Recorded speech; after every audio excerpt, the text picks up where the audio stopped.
students. Now we will do the second application of the Gauss's theorem. Second application is to find the expression. I'll not write the expression. To find the electric field, okay, due to plain sheet of charge. Okay, plain sheet of charge.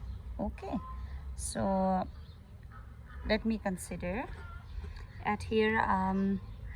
We'll consider when the sheet has the finite thickness. Okay, when it have the finite thickness. When we mean finite thickness means the charges are distributed on both the sides. Okay, let's say here is a sheet, rectangular sheet. Let me consider. Okay, let's see, the charges have been distributed uniformly on its surfaces.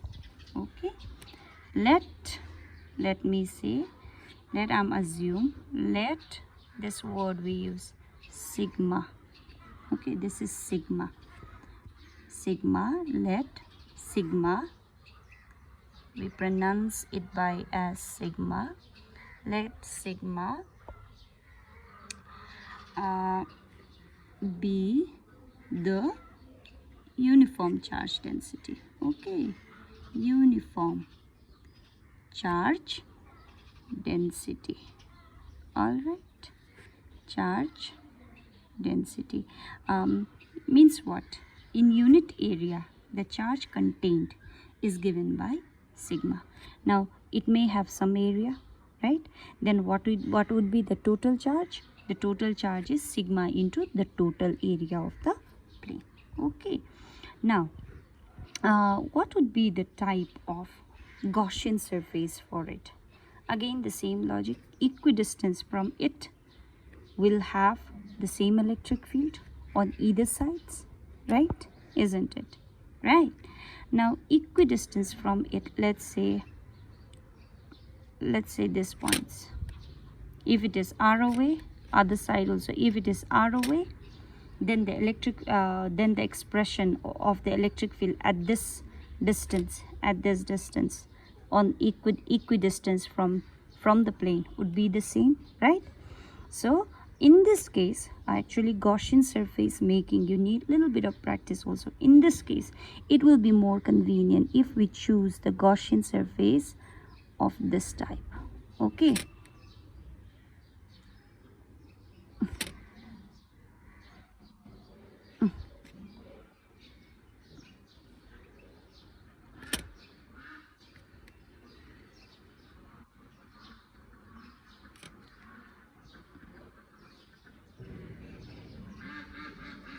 does it look the same or not?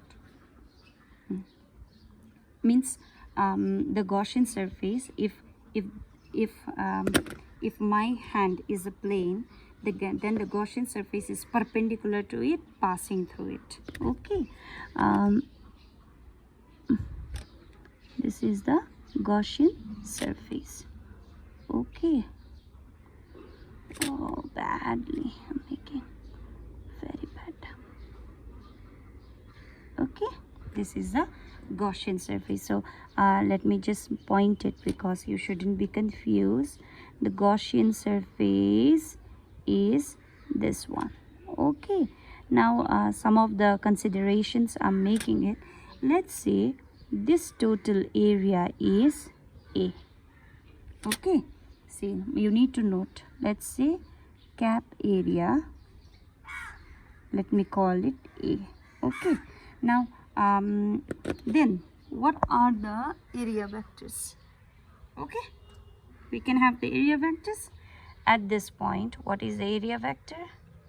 Along here, right? On the lateral side, what is the area vector? Along this side, right? Right or not? Fine. Any problem? I don't think so. Okay. So the area vectors is directed differently as it is a cylinder, right? Okay. If it is so, then let us use. Then how much is the charge enclosed by it? Okay. What is the charge enclosed by the Gaussian surface? Charge enclosed by Gaussian surface. How much it is? Gaussian surface. Okay, just imagine, I'm just making it, though it is not the actual, but suppose this is a Gaussian surface. All right, then what is the actual charge enclosed? The charge is enclosed somewhere here, that is somewhere here, right? Isn't it? Now what is the area? If this area is A, this area should also be A, right? Now what should be the charge enclosed? Charge enclosed is sigma A, right or not? For unit area, sigma. For A area, sigma into A. Now what it is? It is of finite thickness. Means it is having how many areas? Both sides, front and the back side, right or not? Right? So how many area it is? It is 2 sigma A. Is it clear, students? See, the charge enclosed is somewhere here, right? Isn't it? Now how many faces it has? 2 faces, right? For single face, what is the charge enclosed? Sigma into A, because A is the area of the cap, right? This much only. This area only is the one, right? This here basically the charge is enclosed, right? Sigma A. For 2 faces, 2 twice A. Okay. Now charge enclosed by the Gaussian surface in this case would be what? 2 sigma A, right? Now let us use the Gauss theorem. Okay. If we use the Gaussian theorem, then what it would be, student? Gauss theorem would say that this is equal to E dot ds, right? Isn't somewhere you will see this one. This was a closed surface. Okay, no bother about it. It says the closed surface. It only means now this equal to what? Q by epsilon naught.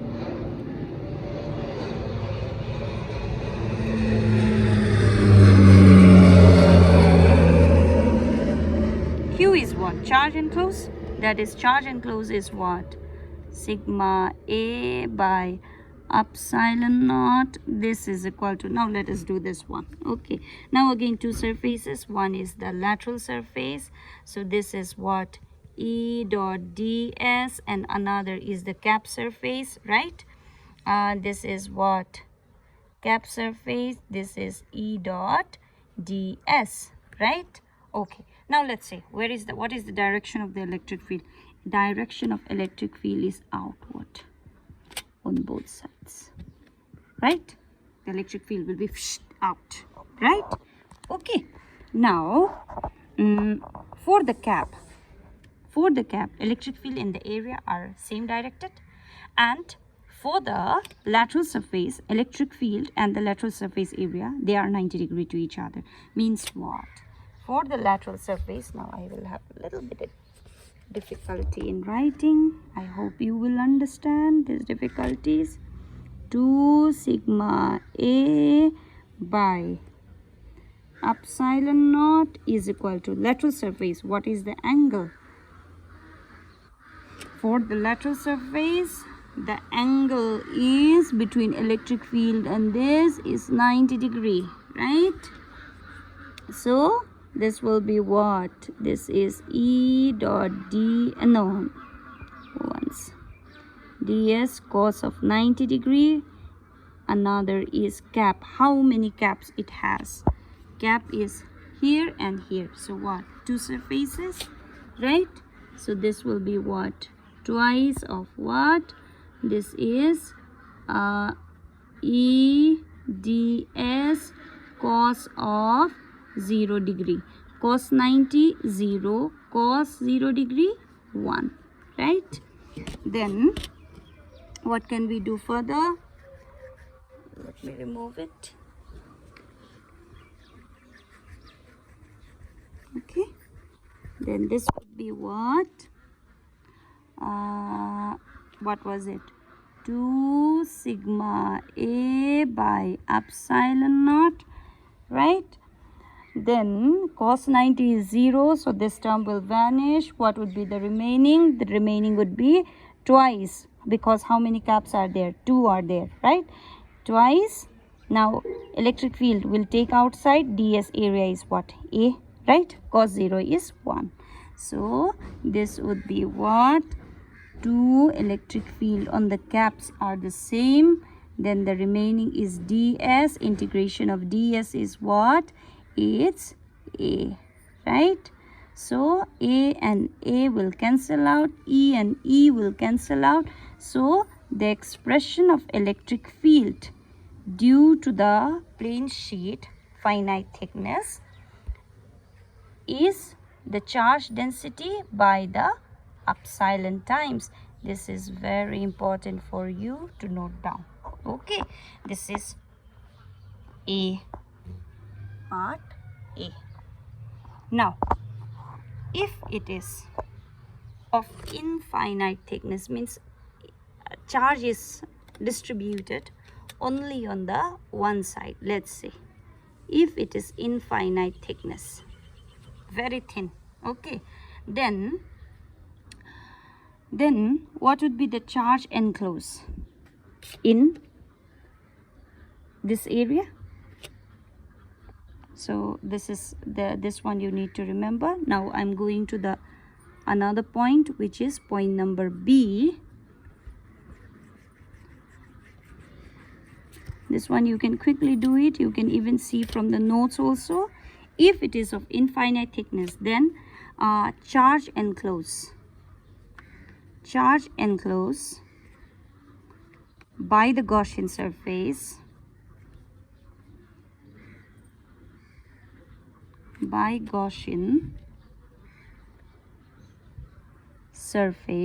would be what? As it is infinitely thin, so we for a plane it will have only one, we can consider that way. Then this would be what? Sigma into A. Now if we quickly apply the Gauss's theorem, then what it would be, I'm jumping some steps, okay? So if we apply the charge enclosed by epsilon naught, this equal to, then the dot ds, the lateral surface area will vanish, only remain will be the caps, right?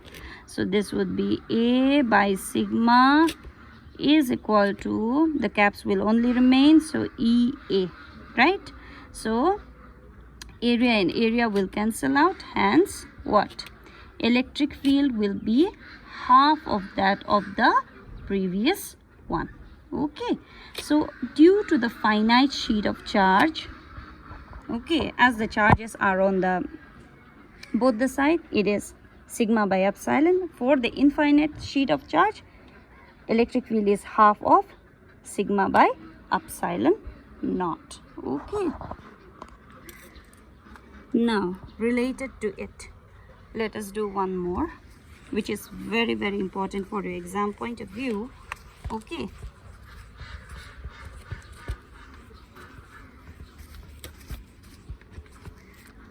suppose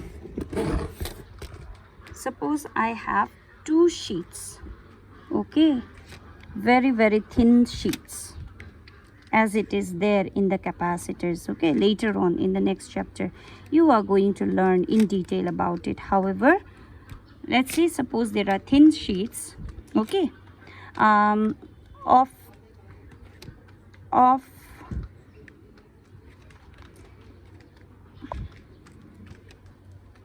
same charge density. Let's say this is sigma and this is minus sigma. Now can we find out, let's say this is, I made the assumption infinite, okay, infinite sheet. Okay, now can we find out the electric field at the three regions, region 1, region 2, region 3? Can you do that? In the next video I'll continue it. Thank you.